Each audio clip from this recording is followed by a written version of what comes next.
the first thing I want to do is say thank you to Iris, to Westminster for having us here. And actually, I think none of us would be here, and the Bioladies network wouldn't be here without Iris's vision and her courage. Thank you, Iris. And thank you to all the Bioladies. Yes, I'm Jennifer. Lots of people know me as Jenna Lewis. I'm currently the executive director of the International Biocontrol Manufacturers Association. Bit of a mouthful, known as IBMA. It's a trade association of 250 members worldwide. So it's companies ranging from very large multinationals like Bayer, Syngenta, right through to very, very small startups of 1 or 2 people who are trying to move agriculture to more biologically based alternatives for pest control, pest and disease control. So it's really about change. Everything I do now is about change and managing that change. Just a little bit about, Iris asked me to say something about me. So just 2 seconds on that then. I have a background in the industry. So I started in crop protection, in pesticides, in the very classical pesticide area when I came out of university. I always did work on the environmental safety side. And then I did, I think, everything from registration to marketing to da-da-da. And then I moved into companies that were doing both. And then I managed a biocontrol company. So in the job I'm in now, it's extremely useful to have that diversity because it's a very political job, managing policy, trying to influence policy. And so there are lots of people who tell you truths and half-truths, and you need to know the difference between the two. So it's great to have a broad background coming into this. Enough about me. So I wanted to just give an example. Iris has said, can you talk a little bit about inclusivity and how to change things? So I've just taken a project that is quite a project that's been going for about 30 years. For those of you who have a Spanish background in the audience or who know Spain well, this is Albufera. So in the Valencia Delta, really beautiful, beautiful part of Spain, 16,000 hectares of rice and lagoons. It's an area of, it's a Natura 2000 area, which means it has huge scientific importance. It's a migratory area for birds. It's also of huge economic importance. And it's of huge economic importance because it's there are lots of tourists there, but also tourists who want to come and have paella and to have a nice time and to see the birds, but also has a strong rural community, a community of farmers who need to earn money, who have grown rice for years and years, and need to continue to do it. So, maybe I should change the slide. Yeah, cool. Okay, so it's a bit of a challenge when you put all that together, because I guess we've got a beautiful area, we've got a lot of wildlife, we've got a need to actually have an economically productive economy, and we're growing rice. And some of the challenges of growing rice were proving a problem. So as I said, 15,000 hectares, of which a lot is freshwater lagoon. I set a site of special scientific interest, but over the years, particularly in the 80s, there was a lot of problems with insecticide use, particularly the old organophosphorus insecticides that were being sprayed aerially. And that was having an impact on the water, on the birds. And a pioneering chap called Owen Jones, back in the late 80s, early 90s, who had set up a small company, a small biocontrol company in Wales, but he was a Spanish file. He loved the Spanish, loved everything to do with Spain, and he was a wonderful, still is today, a wonderful entomologist. And he said, well, actually, I think we've got a problem in this area, and I think I can do something about it. He'd set up a pheromone company. And pheromones are, there were insects emit pheromones to talk to other insects, to find the girls so they can mate, to actually find the right plants.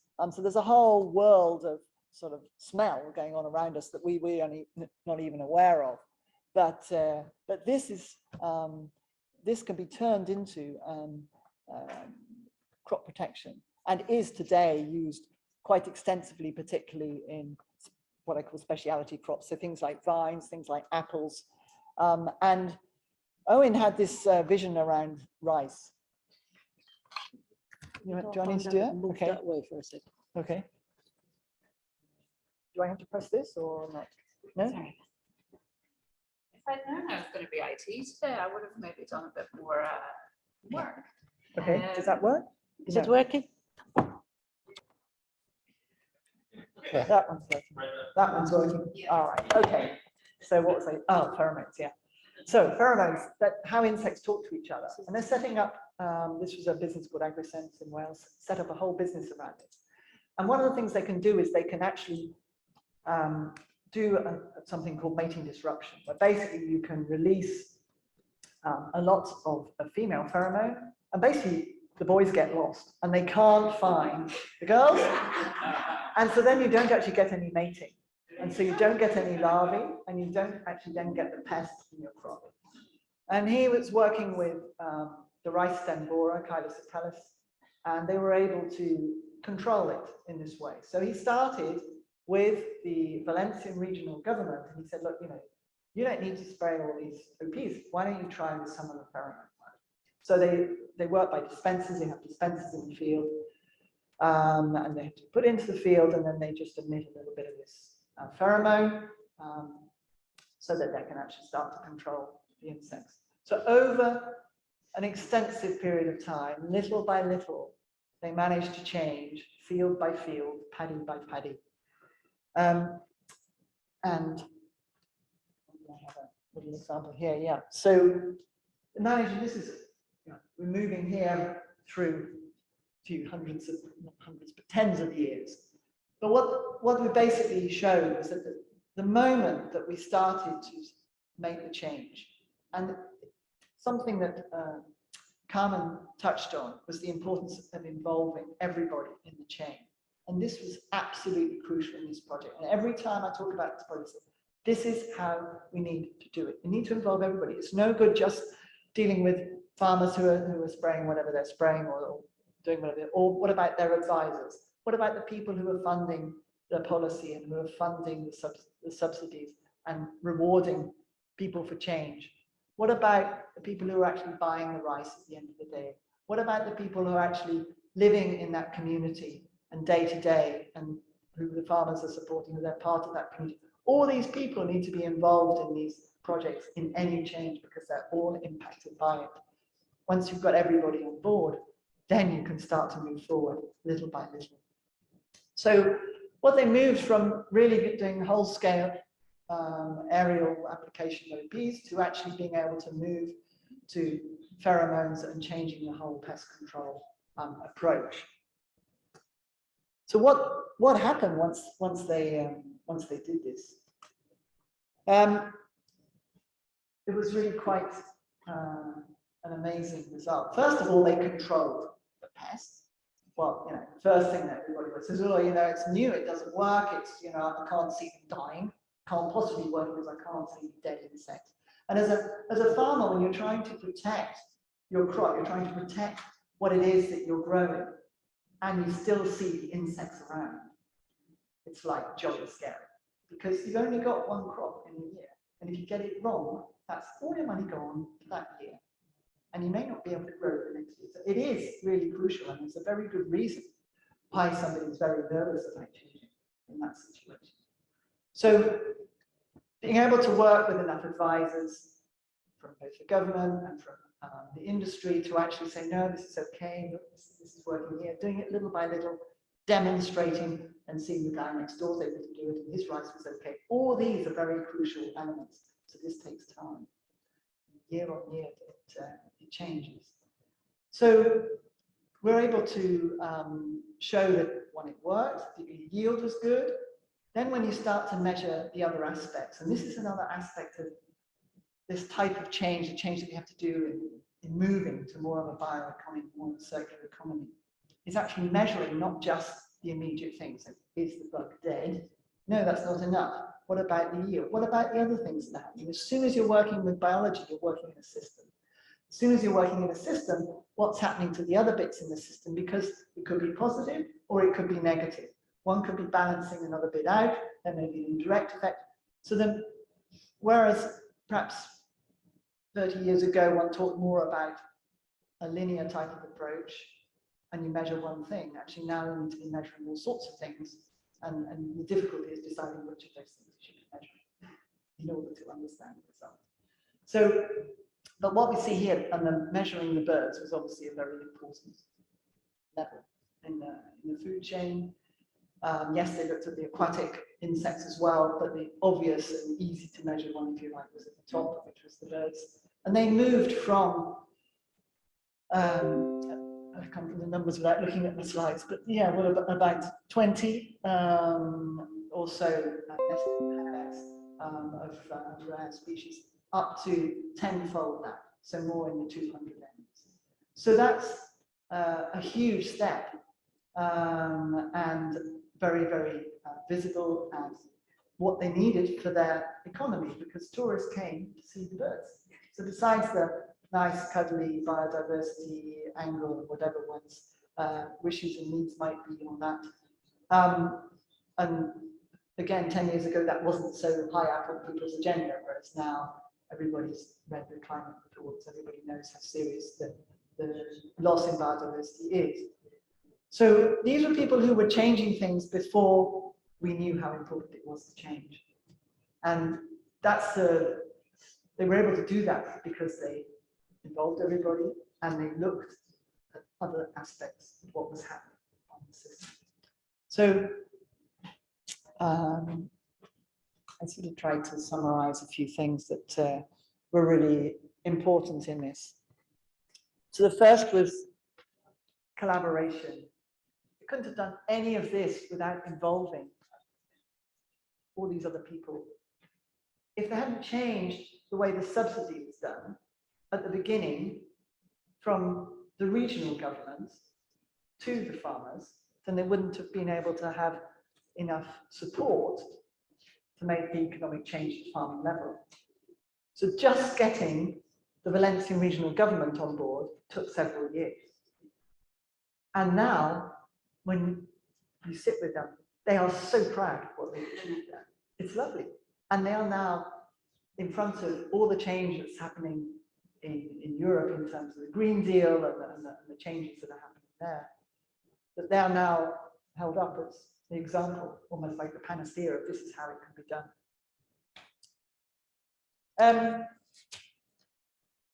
Also, things take time. This is an example of a project that's been running and is still developing, is still changing. The company has merged, the company has been sold and bought, and still the people working in that new company, nothing to do with the historical people who were there, are passionate about this project.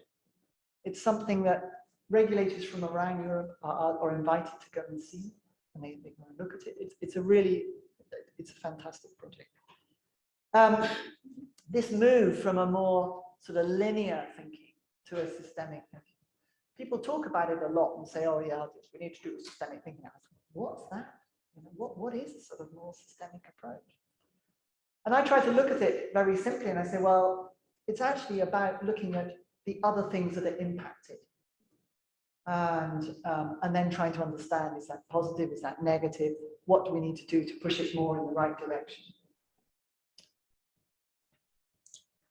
I can't even read my writing here. That's right, everybody must win.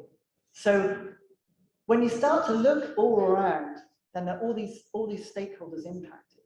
And if even one of them has a negative experience, a negative impact from this, then why should they?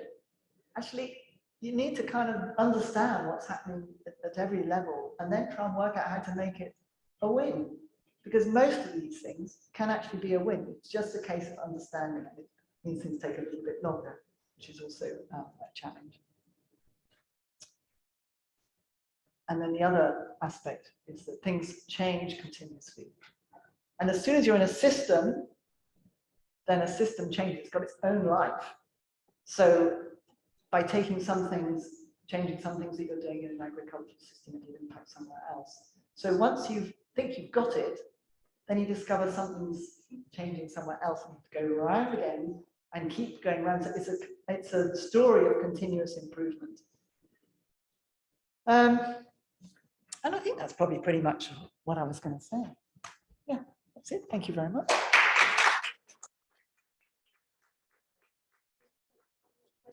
Sure.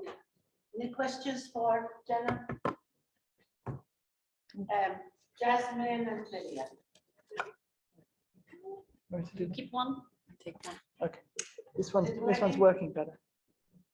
Yeah. Can you check with this one? I can always stand here. Let's put this in.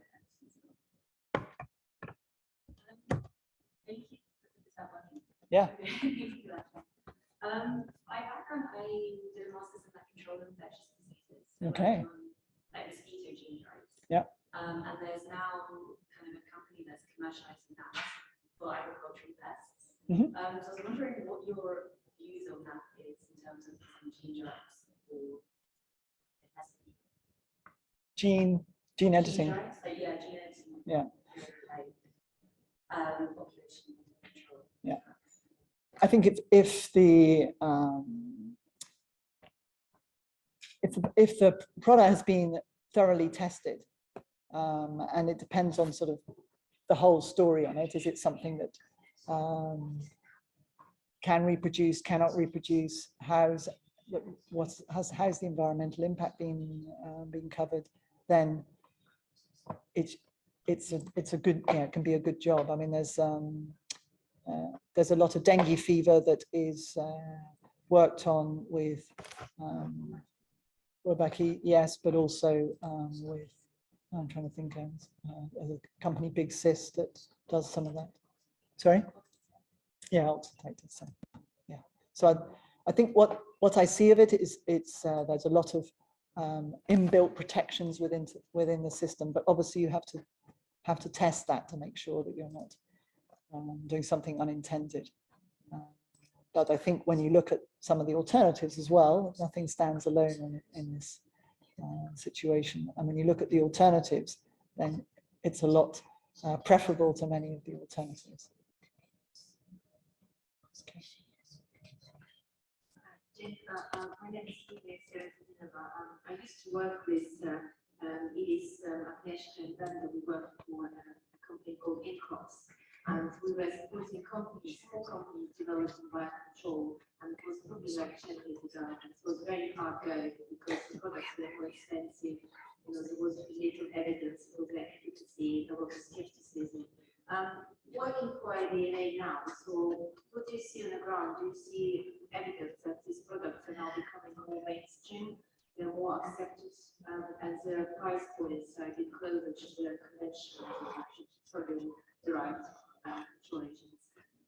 Good question. Yeah. If I take price first, then there are plenty of examples where price is completely comparable between chemistry and biology. I think the price difference comes from innovation or no innovation. So if you're dealing with old chemistry, old generic chemistry, then it will be cheaper compared to new chemistry or new biology. So it's more a question of, is it innovative and new, or is it old? That's the fundamental price difference that we see in the market. How well accepted is it? It's pretty well accepted now in specialty cropping. By that I mean vines,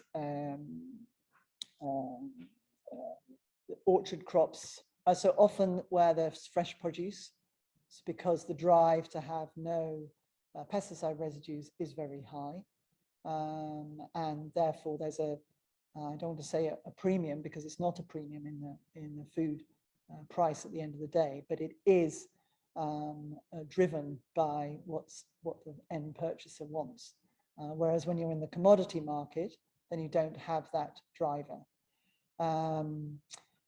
There's also the whole question of how educated already farmers are to change, and that's to do with often their advisors and to do with the market. So the Almeria example where, so in protected cropping, it's almost entirely biocontrol, whether that be invertebrate biocontrol or whether that be some other sort.